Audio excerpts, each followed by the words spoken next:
మహబూబాబాద్ జిల్లా కొత్తగూడెం మండలంలో మంత్రి సీతక్క పర్యటన. కొత్తగూడెం మండల కేంద్రంలో నూతన డిగ్రీ కాలేజీ మదర్ ఫౌండేషన్ ఆధ్వర్యంలో ఏర్పాటు చేసిన కేంద్రాన్ని ప్రారంభించిన మంత్రి సీతక్క.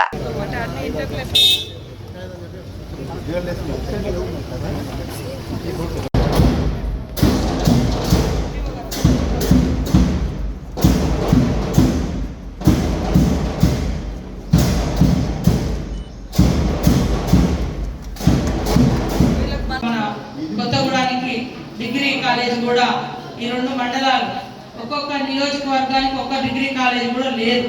కానీ ములుగు నియోజకవర్గం ఇప్పుడు 3 డిగ్రీ కాలేజీలు మన కొత్తగూడెం తోటి ఏటు నాగరం కానీ ములుగులో కానీ ఈ రెండు మండలాలకు మరి మీ అందరితో నాకుండే మరిన్ని అప్డేట్స్ కోసం మా ఛానల్ ని సబ్స్క్రైబ్ చేయండి.